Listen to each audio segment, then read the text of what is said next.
शामिल हक जी, अगर यही तस्वीर किसी और राज्य से आई होती तो आप क्या सवाल नहीं उठाते? देखिए बोलता तब अपना बात रखेंगे उधर पे। एहतेशामुल हक जी, एहतेशामुल हक जी बोलेंगे, एहतेशामुल हक जी, क्योंकि सरकार टीएमसी की है, पुलिस आपकी कंट्रोल में है, पुलिस इंस्ट्रक्शंस मानती होगी ममता बनर्जी क्या चाहती हैं क्या नहीं चाहती। और इससे पहले जब भी हम ये डिबेट कर रहे हैं ना, बहुत से लोग और पब्लिक डोमेन में भी ये बात हो रही है, कह रहे हैं कि विल पावर अगर दिखाई होती, इच्छा शक्ति दिखाई होती तो ममता इन सबको शांत कर सकती थी, वक्त से कंट्रोल हो सकती थी चीजें, जो कि हुई नहीं। क्या कट्टरपंथियों को शह दे रखी है ममता बनर्जी ने?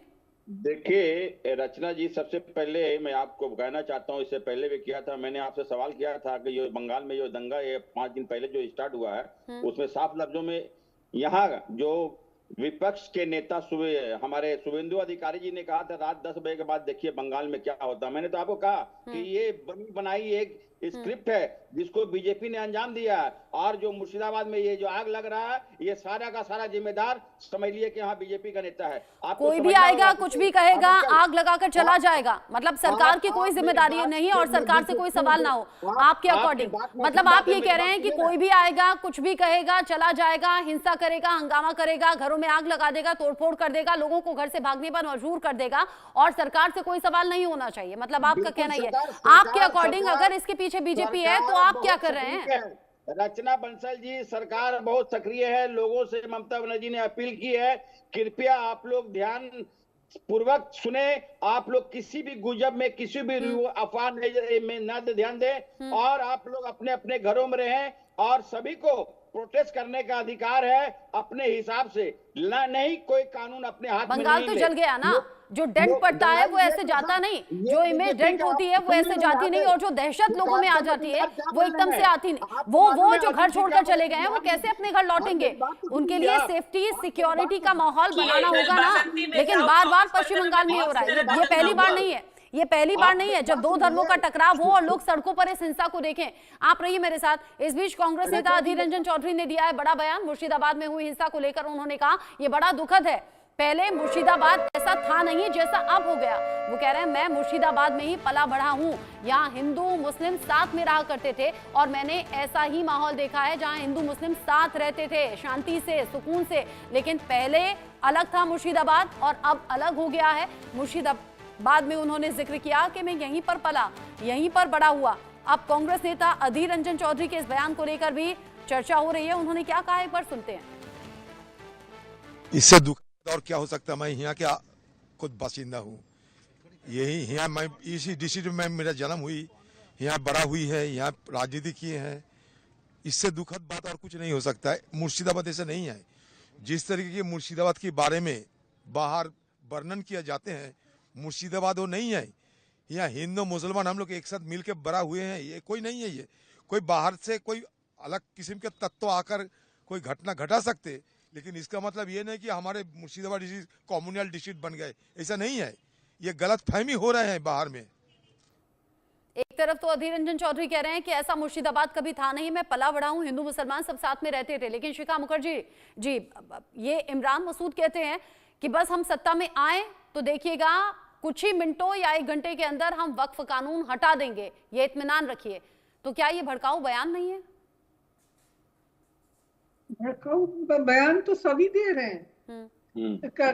कोई बोल रहा है ममता बनर्जी पश्चिम बंगाल को बांग्लादेश बनाने वाली हैं या जिन्ना है, और बहुत कुछ बोल रहे हैं कि यहाँ पे गणहत्या हो रहा है, यहाँ पे लोग जो घर छोड़ के चले गए हैं, हिंदुओं का पलायन हो रहा है, बहुत कुछ बोल रहे हैं। लेकिन ये जो पलायन का जो कहानी है, ये पॉलिटिकल वायलेंस में जब लोग घर छोड़ के भागते हैं तब उनका चरित्र कोई पूछता नहीं है कि वो हिंदू है या मुसलमान है। कहते हैं टीएमसी है या बीजेपी है, डीएम है या कांग्रेस है, जो भी हो। तो ये पलायन का जो एक नैरेटिव बना रहे हैं, जिसको वो जोड़ रहे हैं पार्टीशन 1947 के साथ। हाँ। कोई प्रवक्ता बीजेपी के थे जिन्होंने कहा कि जो 3 लोग मारे गए हैं वो ये इसका एक इंडिकेशन होता है कि ये डायरेक्ट एक्शन डे वाली बात आगे बनने वाली है। निरपेक्ष एक्शन डे के दिन 4000 लोग एस्टिमेटेड मर चुके थे। 1 लाख लोग डिस्प्लेस्ड हो चुके थे उस दिन in a matter of 3 days। तो ये क्या इरेस्पॉन्सिबल बातें कर रहे हैं लोग। एक्शन डे, पार्टीशन पॉलिटिक्स, ये क्या करें। अगर आपको अगर polarize politics on the basis of religion यानी कि कम्युनल पॉलिटिक्स करना है तो कीजिए, लेकिन ये जो इस तरह से डायरेक्ट एक्शन डे का नाम इसके साथ जोड़ना इज एन इंसल्ट। अच्छा, एक बात और बताइएगा शिखा जी, एक बात और बताइएगा, क्योंकि बीजेपी बार बार कहती है एक तो इसकी जांच हो, कैसे ये हिंसा हो गई, किसके जरिए हो गई, किसने भड़काया। साथ ही बीजेपी रहकर कुछ टाइम पीरियड के बाद में वो राष्ट्रपति शासन की मांग करते हैं। तो क्या राष्ट्रपति शासन ही एक ऑप्शन है पश्चिम बंगाल को जलने से बचाने का? 1994 के बाद ये राष्ट्रपति शासन इतना आसान नहीं है। एक दूसरा है मणिपुर में राष्ट्रपति शासन उन्होंने लागू किया है। और ये जो राष्ट्रपति शासन है उसका मतलब यही होता है कि किसी का भी कंट्रोल नहीं।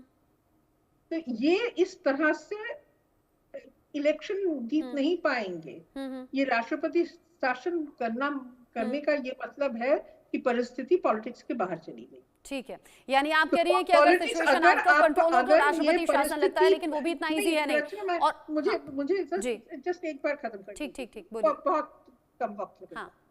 एक है कि यहाँ पे जो चर्चा हो रही है, जो बहस हो रही है, जो आरोप प्रत्यारोप लग रही हैं, वो बिल्कुल पॉलिटिकल पर्पस के लिए हो रही है। वहां पे प्रेसिडेंट्स रूल का ये मतलब है कि पॉलिटिक्स खत्म हो गया, अब वहां पे प्रेसिडेंट्स रूल यानी कि कोर्सिव स्टेट पावर इस्तेमाल होगा।